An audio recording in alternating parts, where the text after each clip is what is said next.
A paz do Senhor Jesus, povo de Deus, mais um devocional do dia de hoje, para que nós possamos nos aprofundar na palavra do Senhor Jesus. Pedindo aqui para os amados irmãos já estar compartilhando, curtindo, se inscrevendo no canal. Também quero avisar que na descrição do vídeo tem o link da nossa página do nosso ministério, que você possa acompanhar pregações completas para edificar sua fé, fortalecer, cada um de nós, porque quando nós nos aprofundamos na palavra do Senhor, escutamos, nos alimentamos o nosso espírito, a gente tem mais sede de estar na presença, não é verdade? Então, pedir para os amados irmãos também estar indo lá na nossa página, tanto do Facebook quanto do YouTube, para poder estar nos ajudando com essa obra, tá ok? O título do devocional do dia de hoje, então, é O Chamado do Discipulado. Então Elias saiu de lá e encontrou Eliseu, filho de Zafate. Ele estava arando com 12 parelhas de bois e estava conduzindo a 12ª parelha. Elias o alcançou e lançou a sua capa sobre ele. 1 Reis, capítulo 19, versículo 19. O ministério do grande profeta Elias estava chegando ao fim. Deus o havia instruído a passar o seu manto, o que significava que o chamado que Deus colocou na vida de Elias estava prestes a ser colocado no sucessor de Elias. Seria simbolizado pelo fato de Elias tirar o seu manto e entregá-lo a outra pessoa de maneira simbólica. Curiosamente, o homem a quem Elias passou o seu chamado tinha um nome semelhante: Eliseu.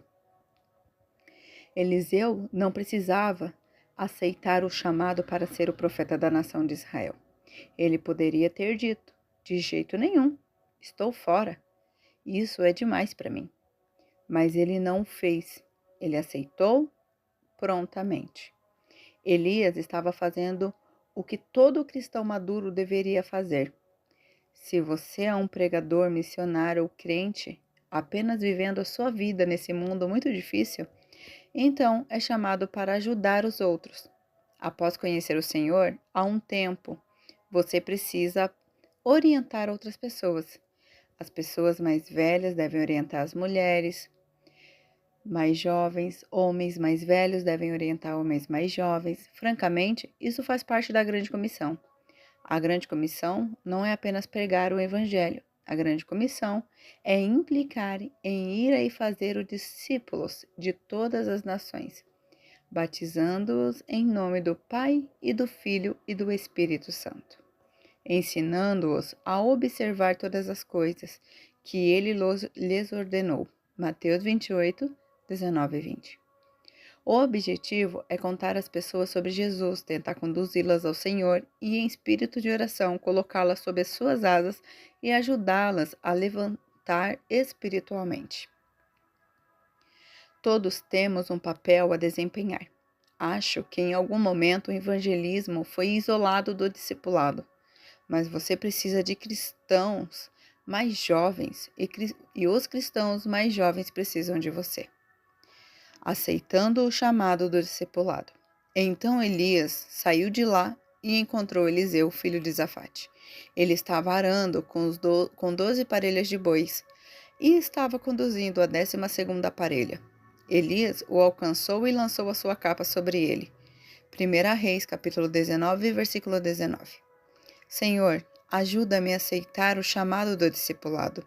Ajuda-me a estar disposto a orientar e ajudar aqueles que estão ao meu redor, levando-os a conhecer e seguir a Ti, que eu possa ser uma bênção para gerações futuras, capacitado pelo Teu Espírito para cumprir o meu propósito em Ti. Em nome de Jesus. Amém. Amados irmãos, a gente refletindo, sobre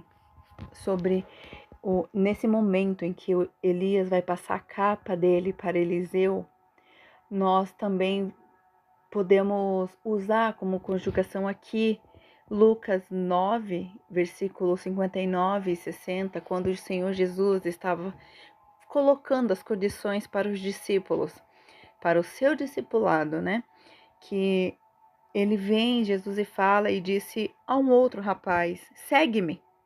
Mas ele respondeu: Senhor, deixa que primeiro eu vá enterrar o meu pai.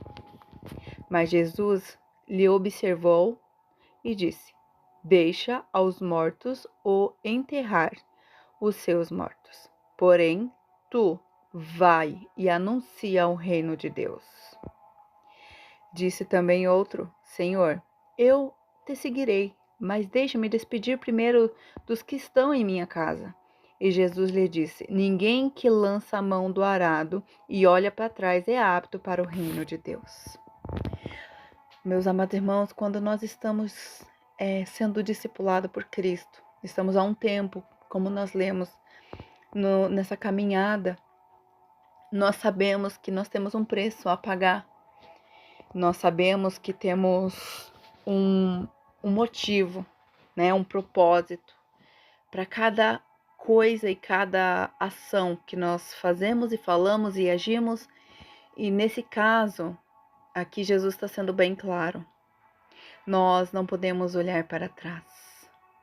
Nós não podemos, de nenhuma maneira, colocar nada em frente do discipulado, em frente de Jesus, em frente da missão de ser um evangelista, de ser um discípulo, de ser um abençoador, de ser aquele que está preparado para a obra, de ser aquele que está disposto, né?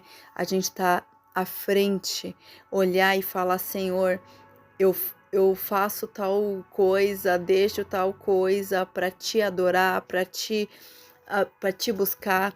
Hoje com o meio da internet, né, a gente sabe que tem muitos alcances em várias áreas, né? A gente pode edificar o nosso espírito através da internet, que é o que você está fazendo neste momento, ou podemos também tentar matar o espírito assistindo coisas que não nos convêm, não é verdade? Matando o nosso espírito e alimentando a carne. E quando nós fazemos isso, nós sabemos que nós estamos limitados, né? E muitas das vezes as pessoas se limitam a ficar realmente atrás da tela, não ir para a igreja, colocar um sacrifício para buscar o Senhor na casa do Senhor, colocar o sacrifício bem naquele friozinho que você queria estar na cama. Não, hoje eu irei para o meu culto, hoje eu irei para a minha igreja, hoje eu irei. Não, ou então acordar cedo e fazer uma consagração, fazer aquele jejum, estar disposto, né, a fazer tudo aquilo que o Senhor colocou como propósito na nossa vida. Aqui Eliseu estava pronto. Aqui nós lemos que ele estava lidando com o dia a dia dele. Ele estava arando os bois ali no pasto e estava vivendo a vida dele. Só que daí o interessante é que no versículo 20, então ele deixou os bois, correu, pois, a Elias e disse: deixe-me beijar meu pai e minha mãe, e então te seguirei. E ele lhe disse: vai e volta. Pois, que te fez eu? Essa pergunta que Elias faz a Eliseu é para que ele fique meditando, não é verdade? Que ele fique meditando. Vai, mas volta, porque eu não te fiz nada de mal. Eu não te fiz algo, né? Então, se você falou que vai, a palavra do Senhor também vai dizer que o teu sim seja sim e que o teu não seja não. Passado disso é procedência maligna. Então, a partir do momento que nós aceitamos a Cristo Jesus, quando nós servimos a Cristo Jesus, nós sabemos que a nossa palavra é válida no céu. Quando a gente abre a nossa boca, a gente tem que abrir a boca com convicção, com um verdadeiro propósito, falando: eu vou fazer a obra, eu vou fazer o que Deus me chama, eu vou estar preparado. E não falar simplesmente da boca para fora, meus amados irmãos, é a gente estar preparado com amor, olhar com amor para a obra, porque quando a gente faz algo para a obra do Senhor, para a igreja, quando a gente vai evangelizar na rua, quando a gente faz tudo com amor, a gente sabe que está fazendo para Deus. Eu não vou, que não sei o que, tal pastor, tal missionário, né? Tal pessoa não me agrada e não sei o que. Não tem nada a ver com pessoa, não tem nada. Não. Nós estamos fazendo para Deus com amor e está preparado para qualquer tipo de chamado. Tem chamados que são mais doloridos. Nós vemos a história do profeta Jeremias, todos os profetas da Bíblia passaram por grandes tribulações, mas passaram por coisas assim que, meu Jesus, eu olho e falo, meu Deus, hoje nós que estamos fazendo a obra não estamos passando nem um pingo do que eles passaram. Paulo, Pedro, Isaías, Jeremias, não passaram, a gente não passou e nem vai passar por algo parecido. Até talvez lá no Oriente, na Ásia, possa ser que seja um pouco mais, um pouco não, com certeza é mais rígido do que aqui no nosso Brasil, que para falar da palavra do Senhor Jesus nós temos total liberdade. Nós sabemos que nós estamos negligenciando muito das vezes a vontade de Deus na nossa vida, porque a gente não prioriza, né? Aqui a gente leu no Lucas 9, 59 e 60 que um tal certo discípulo ali queria ir, né, velar o pai dele, né, o familiar, para que pudesse depois seguir a Jesus, mas não. Primeiramente, vamos buscar ao Senhor, que os mortos velem pelos mortos. O que ele quis dizer com isso? Porque a prioridade é Deus. A sua prioridade é fazer a vontade de Deus, seguir o teu propósito. Não que o Senhor estava sendo rígido com ele, porque não, você não vai. Não, não é isso. Ele quis dar uma lição ali naquele momento para que ele soubesse que o preço do discipulado não é barato, né? E para que a gente hoje possamos hoje falar com amor, né?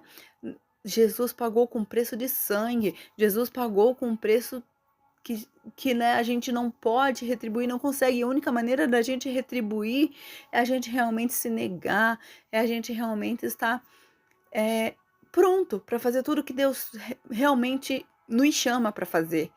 É a única maneira da gente retribuir esse preço de sangue.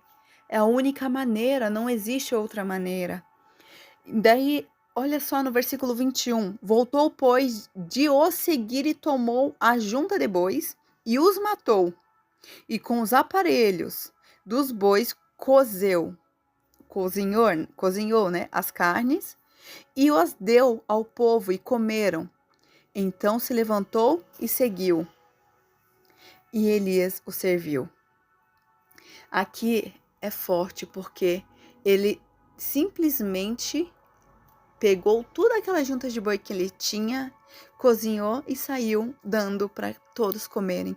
Por que ele fez isso? Para não olhar para trás, para não olhar para aquilo que ficou para trás, para não olhar que, eu vou voltar porque eu deixei tantas juntas, eu vou voltar porque, né, não vou voltar por causa disso, porque lá eu preciso ir tantas, né, preciso cuidar de tanta coisa para não ter preocupação. Ele, nesse momento, ele se livrou daquilo que poderia fazer com que ele volte para trás, fazer com que ele olhe para trás. Esse que foi o mais lindo de tudo. Ele tomou a decisão de matar aquilo que faria com que ele olhasse para trás. E nós temos que muitas das vezes matar aquilo que faz a gente olhar para trás, para o mundo, né? Não podemos ficar olhando para o que a gente deixou para trás. O rumo é para frente, é melhorar, é buscar melhorias em Cristo Jesus. A gente não é perfeito, eu não sou perfeito, ninguém é perfeito, o único perfeito foi Jesus, mas nós temos que olhar para frente. O que Deus nos preparou daqui para frente é vivenciar o propósito, é vivenciar aquilo que o Senhor colocou a nossa visão, a nossa vida. É viver o hoje, viver agora com Cristo Jesus, primeiramente com Cristo Jesus, colocando Ele em primeiro lugar, com ação, com emoção, com amor, com dedicação, amor à obra, amor à alma, principalmente com amor à alma. Não importa o tamanho do pecado do seu irmão, o que importa é o amor à alma. Ali há uma alma que pode ser resgatada. Ali há uma alma que, por isso que muitas das vezes, se a gente realmente fica focado no passado, a gente acaba esquecendo o presente e o futuro que Deus quer pra gente. Não é o que Deus quer pra nós. Não é o que Deus quer pra nós. O meu foco tem que ser Cristo Jesus. Além disso, eu creio que Ele vai estar trabalhando para que nossas vidas seja tudo aquilo que Ele planejou para a gente. A vontade é dele, o desejo é dele, tudo é dele. A nossa casa é abençoada por Ele. É assim que funciona, meus amados irmãos. E nós temos que orar, fazer esta oração. Senhor, ajuda-me a aceitar o chamado do discipulado. Ajuda-me a estar disposto a orientar e ajudar aqueles que estão ao meu redor, levando-os a conhecer e seguir a Ti, que eu possa ser uma bênção para as gerações futuras, capacitando pelo Teu Espírito para cumprir o meu propósito em Ti. Essa oração que nós temos que buscar e fazer todos os dias para que Deus age nas nossas vidas, conforme a vontade deles, conforme a vontade do Senhor. Amém, meus amados irmãos? Essa é a palavra que o Senhor colocou no meu coração do dia de hoje para que nós possamos nos aprofundar. Se aprofunde mais na palavra do Senhor, medite mais na palavra do Senhor. Amém? Fiquem todos com a paz do Senhor Jesus.